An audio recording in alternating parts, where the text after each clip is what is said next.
Hey guys, welcome back to my channel Puja Das official. আমি আছি পূজা তোমাদের সাথে নতুন একটি ভিডিওতে। তো বলো সবাই কেমন আছো? আশা করছি ভালো আছো, আমিও খুব ভালো আছি। তো এসে গেছি নতুন একটি ভিডিও নিয়ে। যদিও তোমরা ভিডিও টাইটেল আর থাম্বনেল দেখে বুঝেই গেছো আজকের ভিডিও ঠিক কী হতে চলেছে। তো রেডি হয়ে বাড়ি থেকে বেরিয়ে পড়লাম এবং পৌঁছেও গেলাম। এটা কোথায় তোমরা কি কেউ গেস করতে পারছো? যারা আমার লোকালে তারা অবশ্যই বুঝতে পারছো। এটা হচ্ছে বৈশাখ মাসের প্রথম মঙ্গলবার এবং সেই মঙ্গলবারে মধুপুর কলোনির তামালতলায় হয় শীতলা পুজো। তো সেই পুজোতেই গেছিলাম বিকেলবেলায় মায়ের সাথে মেলা ঘুরতে এবং মায়ের মুখ দর্শন করতে। তো সেই মতো পৌঁছে গেছি এবং দেখো এত ভিড় কি বলবো। দেখছিলাম ওখানে গান হচ্ছে, একজন মহিলা বাউল শিল্পী উনি গান গাইছেন।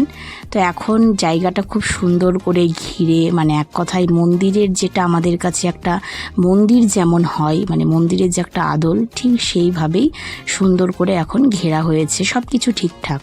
কিন্তু বেশ কয়েক বছর পিছিয়ে গেলে এরকম সুন্দর ছিল না। সব কিছু যখন হচ্ছে চারিদিকে, মন্দিরগুলোই বা কেন সুন্দর করে করা হবে না? তো ঠিকই আছে, ভীষণ সুন্দর লাগছিল। দেখো মায়ের মুখটা কত সুন্দর লাগছে দেখতে। আমি দুপুরবেলার দিকে যাই পুজোর সময়, কিন্তু সেদিন যেতে পারিনি। তো সেই জন্য বিকেলে এসেছিলাম মায়ের মুখ দর্শন করার জন্য। মা বলল চল তোকে নিয়ে যাই। আসলে আমি একা কোনো দিনই আসিনি সেই জন্য। আর এই শীতলা পুজো নিয়ে আমাদের অনেক স্মৃতি রয়েছে। এখন তোমরা হয়তো ভাবছো আমাদের বলতে এখানে আমি কাকে কাকে মিন করেছি। এখানে আমাদের বলতে আমি আর আমারই সমবয়সী একজন জ্যোৎস্না আমি মিন করছি। জ্যোৎস্না হচ্ছে আমার মায়ের পিসির ছোট মেয়ে। তো ও আর আমি এই পুজোতে কি না করিনি, সত্যি ভাবলে খুব অবাক লাগে। জানো তো, আমরা দুজনেই না ছোট বাচ্চা ভীষণ ভালোবাসতাম। এবং ওই শীতলা পুজো এমন একটা পুজো, সেই পুজোতে মধুপুর কলোনির যত রয়েছে আর কি, সকলেই এই পুজোতে আসে। এবং কোলে বাচ্চা থাকলেই আমরা সেই বাচ্চাকে নেওয়ার জন্য এত হামলে পড়তাম কি বলবো। মনে হতো যেন ওখানে কোনো খাবারের দোকান দিয়েছে এবং সেখানে আমরা ভিড় জমিয়েছি, ঠিক সেই রকম মনে হতো। কোনো বাচ্চা যদি দেখতাম কারোর কোলে রয়েছে, তো সেই বাচ্চাটাকে কিভাবে কোলে নেব, মানে তখন মনে হতো সেই ছিনিয়ে নেওয়ার মতো নেব। তো যাই হোক, অনেক স্মৃতি মনে পড়ে যাচ্ছে। খেলনাগুলো বসেছিল, আসলে ঘরে জায়গা নেই সেই জন্য আর কিছু কিনতে পারিনি। তো দেখা হয়েছিল প্রীতির সাথে একসময় আমি নাচ করেছি। তো তারপর দেখা হলো অনুর সাথে। তো অনু আমাকে বলেছে যে দিদি ভিডিওতে নেবে না, সেই জন্য নিলাম। তো আমাকে তোমাদেরকে সাপোর্ট করতে বলেছে, লাইক করতে বলেছে, শেয়ার করতে বলেছে। তো ভয়েস ওভার দিচ্ছি বলে ওইগুলো আর তোমাদের শোনাতে পারলাম না। তো এই যে দেখছো, এটা কুকুর না খরগোশ বুঝতেও পারছি না, যাই হোক হবে কিছু একটা। এটা নিয়েছি আমার ভাইয়ের জন্য। তো এখানে দেখলাম এই সব স্টলগুলো দিয়েছে, মালা টালা বিভিন্ন রকমের, এখানে একটু দেখলাম। তো সত্যি বলতে এই মেলাতে আমার এমন কোনো দিন বা এমন কোনো বছর যায়নি যে আমি এই মেলাতে ঘুরতে যাইনি। একবার হলেও গেছি, এমন নয় যে শরীর খারাপ বলে গেলাম না বা কোনো কারণবশত গেলাম না, সেটা নয়, আমি যাই। তো এখানে দেখলাম বিভিন্ন রকম ভ্যারাইটিস জিনিসপত্র নিয়ে এখানে বসেছে।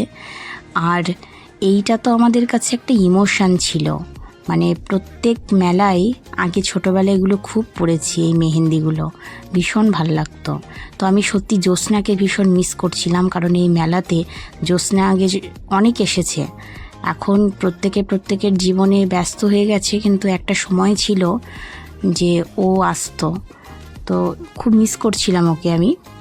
তো আর কি বলি বলো, সত্যি বলতে। আর এইটা তো তোমাদের কি বলি, ওটা হচ্ছে মেয়েদের ইমোশান, বুঝতেই পারছো। হ্যাঁ ঠিকই ধরেছো, আমি ইয়াররিংসের কথাই বলছি, কিন্তু আমি আর ইয়াররিংস কিনিনি। আমার মা ভীষণ বকে আমাকে, আসলে এত অক্সিডাইজের কানের হয়ে গেছে কি বলবো।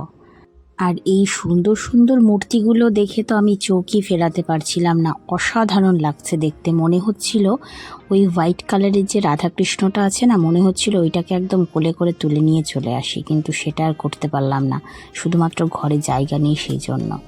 তো আর কি, এখানে বসেছে সব বটি, তারপরে হেঁসো, এই সব বসেছে। বিভিন্ন রকম মেলা মানেই তাই। তো বলো ভিডিওটা কেমন লাগলো অবশ্যই কমেন্টে জানাও। আর যারা আমার চ্যানেলটিকে এখনও সাবস্ক্রাইব করনি তারা করে দিও, আর যারা করেছো তাদের তো অসংখ্য অসংখ্য ধন্যবাদ। আর আমি বাড়ি আসার সময় মা আমাকে বলল যে তুই তো কিছুই খেলি না, তো আইসক্রিম খেতে ভালোবাসিস, একটা আইসক্রিম খেয়ে নে। তারপরে আমি একটা আইসক্রিম নিয়ে নিয়েছি, সেটা খেয়ে বাড়ি গেলাম। বাই।